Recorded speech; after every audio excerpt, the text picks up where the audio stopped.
WFUZ-TV, Coastal Alabama, Northwest Florida, the People's Voice. Hi, welcome to WFUZ-TV. I'm Blair Castro, and I'm here with Thomas Jenkins. And today we have Joe Quave, who's the Chief of Police for the Picayune Police Department.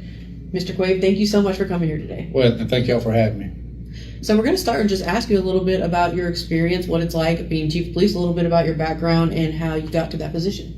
Sure. So I actually started in Picayune in 2001, just a few months out of high school, and started from humble beginnings in the jail. I worked in the jail until I was old enough to go to patrol. At that point, I had started working for the Sheriff's Department, and then came back here and was appointed the chief in 2021. Now, in that time, I've had a lot of positions, within patrol, up to major of operations for the Sheriff's Department. And I've always just enjoyed the profession, for one thing, in serving. I've got a family full of public servants, and so I was used to that. It's kind of, different people have different things in their DNA, and we'd say that's in our DNA. Me and my brother both.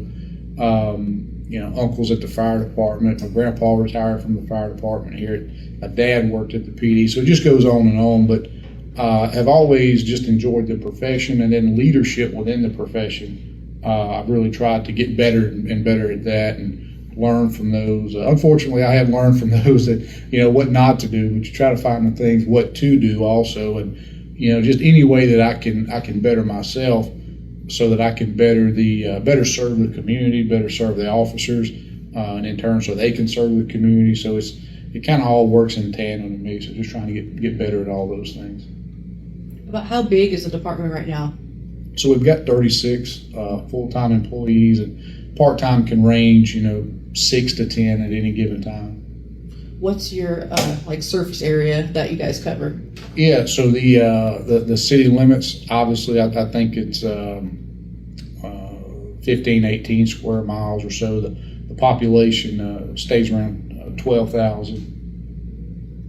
And from what we understand, well, he knows because he's worked here, but from what I'm just not learning about the community, there is very, very little crime. You guys do a really good job of making it or keeping the crime in check, really, and just being really proactive. Right, yeah, and I was having this conversation just this morning, and the real metric there is we can get proactive, and we encourage that when it comes to enforcing the law, but the real metric there is the lack of.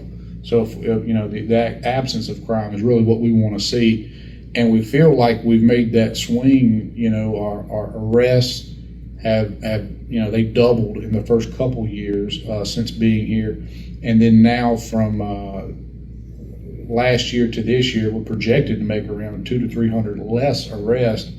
All the while, statistically, your crimes we're seeing a decrease in the crime. So that's what we want to see now. Unfortunately, at the beginning of the year, within the first few months, we had 3 homicides, and we average maybe one, maybe 2, a year. And we had 3 probably within the first 3 or 4 months, and that's nothing you like to see. But unfortunately, we're not immune to evil, and so it pops its head up every now and then, and arrests were made in those. But in everything else, we've seen a decrease. So we're certainly happy with the way everything else is going. What's been the catalyst behind the decrease, do you think? I think it's you've got the proactivity to it. I don't know economically if there's an effect there, but I know that we have had a strong stance against drug crimes, against thefts. We have made sure to show attention to there. So I would like to think that we're changing the hearts and minds. Maybe that's through the enforcement, but I think it's in the communication and the relationships too. I mean, you can only hammer something so long, and sure, and you gotta have the community. Right. It's not just a solo dynamic. Just one dynamic. So we think it's a multi approach to that. Yeah, we were talking to Jim earlier and talking about how much of a catalyst for growth that Hurricane Katrina was, and how we just had this boom in population and crime seemingly overnight, and had to adjust accordingly to make sure that our law enforcement resources here in town kept up with that influx. Right, yeah. I remember that time. We slept on the courtroom floor for 3 weeks. That was not a... Not a picnic. No, it was not. Yeah. Yeah, and then obviously in the years after that, it's obviously just kept growing and growing, and in a good way, it seems like to me. Yeah, same here. Even outside the city limits, you see more people building houses and more subdivisions coming up from people out of town, and we certainly welcome those. Yeah, he was mentioning some of the annexation that it's been going on here in the past few years, and expanding the city limit out toward Carrier and Nicholson and all that. Yeah, for the longest time it was just between exit 4 and exit 6, and now it's from the state line to exit 10. So. And I've been gone so long I didn't even realize that. Yep. I'm still exit 4, exit 6. Right. Yeah. So several more miles of interstate and some neighborhoods, surrounding those that have been taken in, and on Highway 11 as well. The same. So one of the things that made us start this podcast is we're over in Baldwin County in Alabama and Gulf Shores, and we're navigating some of the government systems, trying to file a protective order, trying to file a business license and things like this, and we're just running into hitches every step of the way and kind of highlighting that. And another thing that has been a point of concern is law enforcement technology. What technologies have y'all implemented as of late to kind of help along with things? Yeah, so something that I've been impressed with is our drone usage. Those are that's taken off. It's been real popular. We have 2. We have one that's designed for exterior purposes, outside, and then we have one designed for interior. It's got the I don't know all the lingo, but it's got the protection around the blades, and it's smaller, so if it bumps into something, it's not a big deal. It's kind of got that protection there. And so what they've allowed us to do is just be a force multiplier. So we had an issue, an incident not long before we got our exterior one, where we had to call in a helicopter. We were trying to search an area for a guy who and long story short, he wound up being gone from the area, but at the time we didn't know that, so we had to rule that out. Supposedly he was armed and in a wooded area.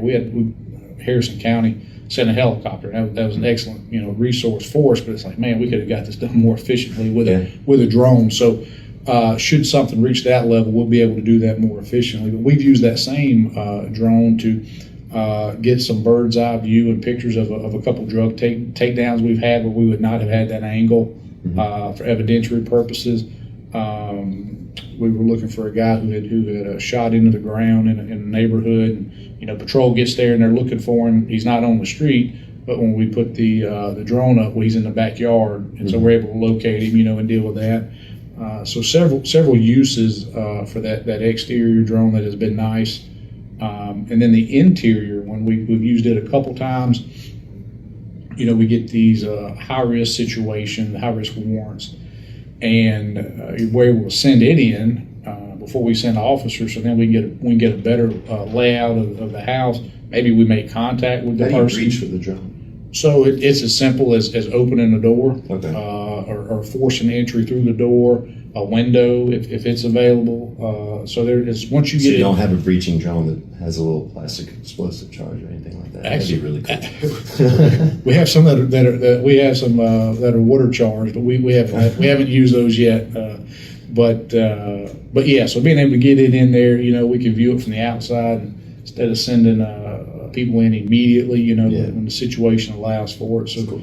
Yeah, that's been nice. It's been cool. What about for cybercrime? Do y'all have issue with cybercrime in Picayune much? Yeah, so we're just like everybody else. People get the emails, the text, any of those phishing. They call them scams. Mm-hmm. It's prevalent. We put Facebook posts and do talks about that all the time, just to try to keep people from becoming victims to that. Because if it didn't work, they wouldn't do it. And all they need is one of them to work to make it worth their while.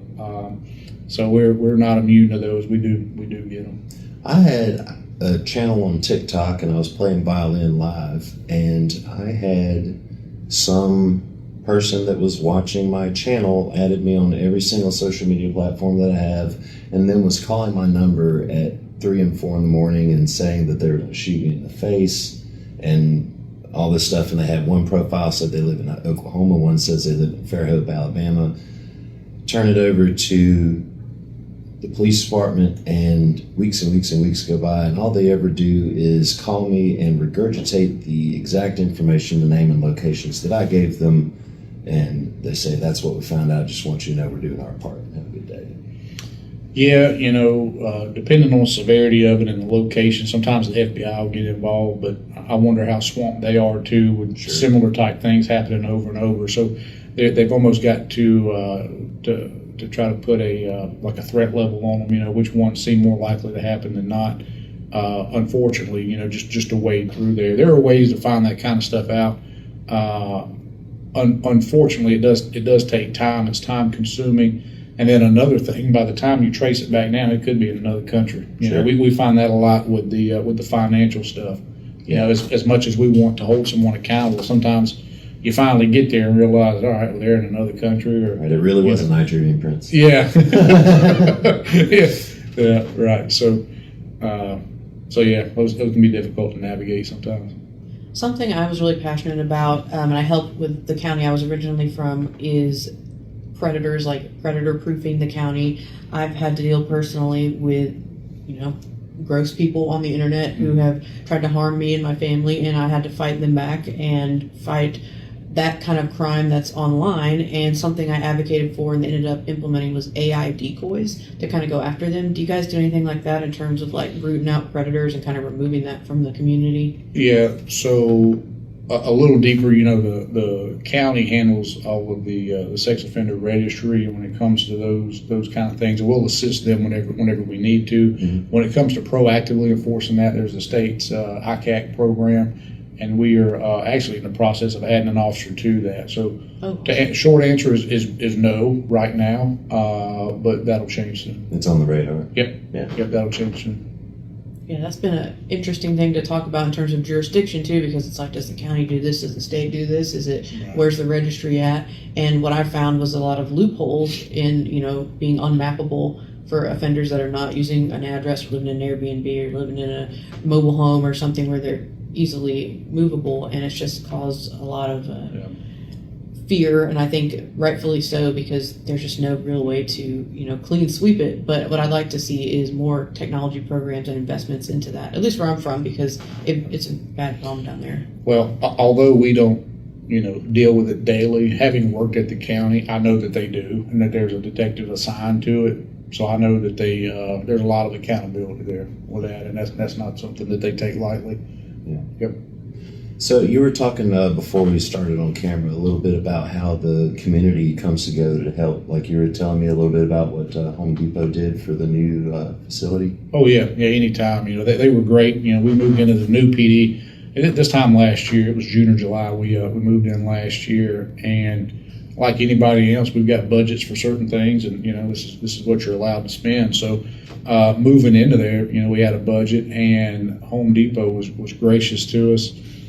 There was $10,000-$20,000 worth of different things: washers, dryers, shelving. I know that took up most of that amount that they donated to us. So it relieved us from some budget expenses, and we were able to spend that on other things. And then not only that, they had a crew come in at least 2 different times that put the shelving together. So now we were able to work on different things instead of having to put the shelving together. It was a lot of them for a big part of the evidence room.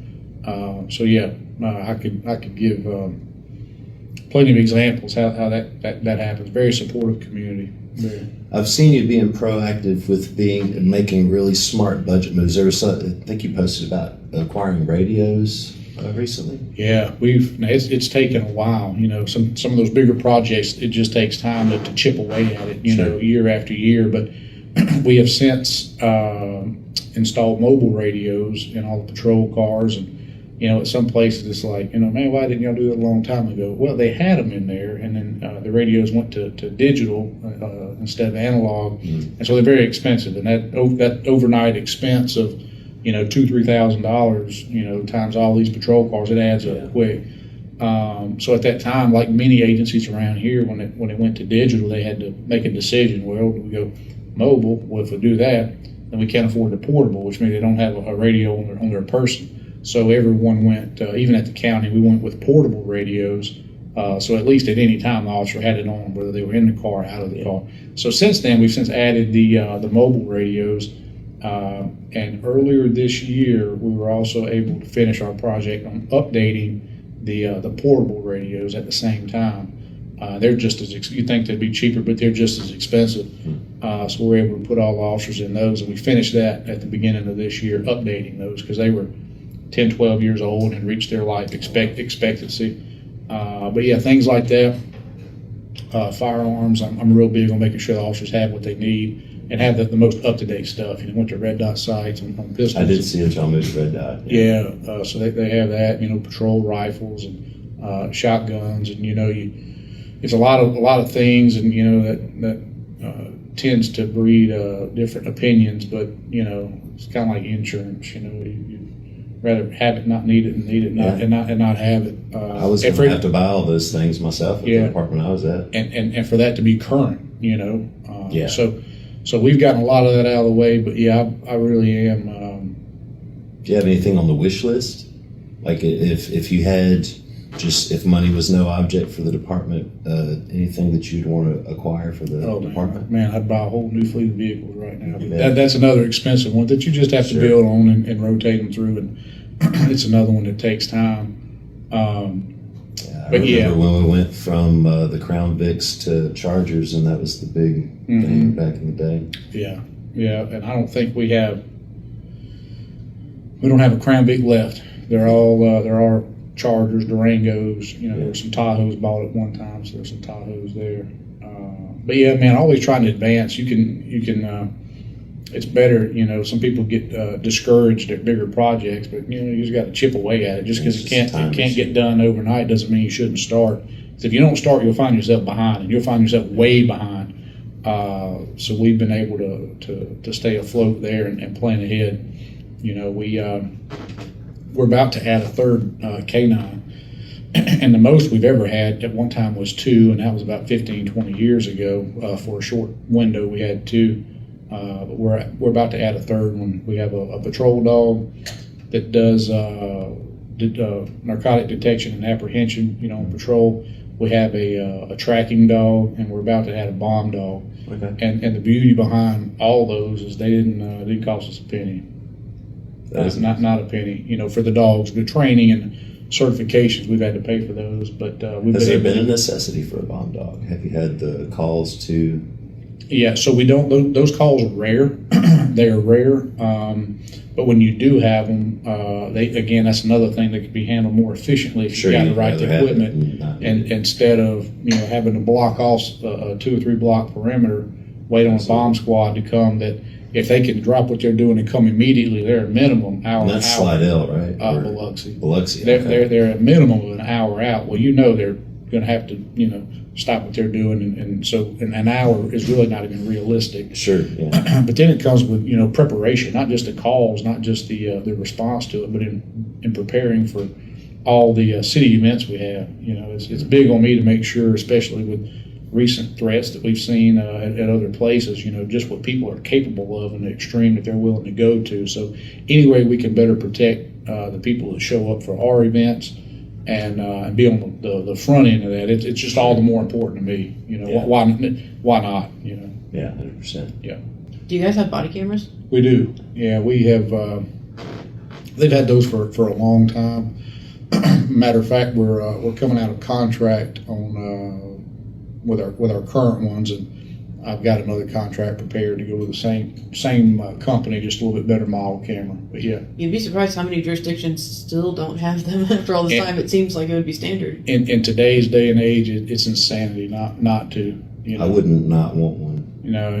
It's like that. I think Loretta Lynn maybe. Country when country wasn't cool. Who sings that? Yes, I think I had it's either her or Tammy Wynette, one of the two. I had I can remember buying a body camera, 15 years ago when they first were coming out. Yeah. Not even close to mandatory or needed, but it's like, man, why would I not want to share my version of what happened and make it crystal clear what led up to whatever happened, Yeah, I remember my own pocket microphone for working at one of the jails up in Hattiesburg. It's just a layer of protection, that the company, I won't say it, but the company I'm talking about, just to show, When I bought it, it was $199, and that it's not the same camera. Of course, it's a newer model now, but the same company sells one comparable $800, and so it just goes to show, how important they are, what people are willing to pay. Oh yeah, they're absolutely vital. Yeah, very important. I got to field test one of those at Academy a couple of years ago. Yeah, They're strong. they are. Yeah. What do you guys do in terms of like community policing? We've got several programs, and that's a buzzword that's been thrown around, for a while, and you can make it as little or as much as you want. It goes, just the effort's got to be there, We've got 2 summer camps that Captain Mylar has done for years for youth age kids. They're a week long during the summertime. We have those 2 camps. I started a layups at the link thing, which we just finished. Our 4th summer of doing that, and that's every Monday in June and July. First Baptist Church lets us use the link building there. There's a gym upstairs, and so we play basketball for a couple hours with kids. So they're able to come in there, get out of the heat, come inside, and we're able to do that 8-9 weeks out of the summer, and so that's been huge. That's been real big. We do the coffee with a cop. It's hit and miss participant wise, just based off the location, but we do try to spread that around. We do National Night Out. I made the executive decision to move that from the first. It's optional. Most people do it the first Tuesday in August, and some other states do it the first Tuesday in October. So I made the executive decision to go the first Tuesday in October because it's much cooler. A little cooler, yeah. Gosh, it's miserable, in August. So we do that at Crosby Commons. There's a big turnout for that. And we have a lot of community support from that too. We couldn't do it by ourselves, but a lot of community vendors show up and show out, and things that they do for the community too. It's always a hit. Shop with a Cop, we've done that for 2 years. We're able to serve around 20-25 kids, take them Christmas shopping with cops, and that's financed by people that either donate or by these ad sponsors. City funds aren't used for that. They can't be used for that, but we do get donations, and we're running ahead there. People are very gracious there, and so right now we're staying about a year ahead. So so that's a fun thing to do. Those come. I'm sure there's a couple more, but those come to mind right off the top of my head. So it's kind of several things throughout the year. That's a good amount of stuff. Yeah, and we've got an officer. His title is he's our juvenile officer, but he's an officer designated to juvenile activities, even those that are criminal. So he can be a liaison with youth court. It would be. It's very easy for if there's a problem kid that has potential to do right, to slip through the cracks if different officers are dealing with him all the time versus one that can follow up at any given time and have that relationship. Yeah. And that's the point of all these programs. We could do them just to do them and check a box, but if we're not actually creating relationships here and getting to learn people's names and those kind of things, then what's it even for? So Sure. it's all about relationships there. What is your long-term vision for the police department? What would you like to see it grow into in the next decade as the town continues to grow? Continue, and that's the thing. I want to continue doing what we're doing, but having enough vision to see where changes need to be made. You know what I mean? Sure. So if there's a need for the community, there may be a need that exists in 6-8 years that we may be able to see. All right, this is coming. We got to be able to recognize those things. So it all comes down to service, and if we're staying service minded, and hey, how can I serve? Then we're going to have those things on our radar. So it's almost like I can't give you any tangibles, something to put your hand, but continue doing what we're doing and meeting whatever needs need to be met, and that changes. Sure. There were things that we may have been doing 5 or 6 years ago that aren't needed now. We're wasting our time on things that aren't needed, but aren't focused enough and paying attention to the things that are. What are we doing? So it sounds like there's not a lack of resource for you at the moment. No. That's great. Yeah, that's really good. Yeah. I think Jim did a good job of setting up the framework a long time ago for that. Yeah. Mental health is a big issue now. Mental health, homelessness. There's not a community around that's not being faced with those types of challenges. Yeah. You know, several of our, you know, and this isn't just, you know, me speaking about things. They're important to me, but they're important to our officers too. There are several that deal with folks in the community, you know, day in, day out, can recognize who's homeless, who's down on their luck. Yeah. And they'll try, you know. Some people just, they want to live that life, and that's fine, you know, teach their own. But we have had several issues where officers have found people jobs and better housing and, you know, got them on their feet. You know, there are some mental health resources available. We have several that are CIT trained and, you know, some CIT trainers. So we try to connect people when they'll allow us. You know, we're not forceful, you know, but we do want to be there to try to meet people's needs. So it's a pretty cool thing to watch, you know, when we can meet those needs in other ways than just taking people to jail. You know, there's more to it than that. Sure, absolutely. And Yep. it's so nice to see and hear all of the positive growth that the department's had over the years, Oh, yeah. and really come into the 21st century well prepared. Oh, I love it. I love it. Being a small part of it, you know, I love it.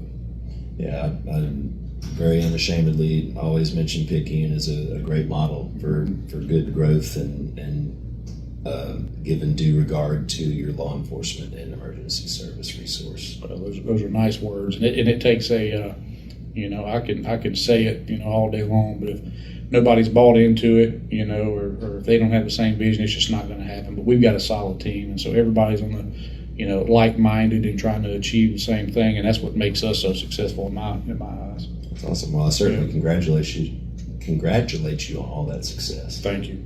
Thank you. Wish you continued success. Yeah, and it's you know, all the men and women there, they get the credit for it. They're the ones doing the work day in, day out. Yeah. Excellent. Yeah, very, very proud of them. Well, thank you so much for coming and talk with us. You bet. Thanks for having me. Appreciate your time. Yep. Nice to meet you. Nice to meet you too. Yes, ma'am.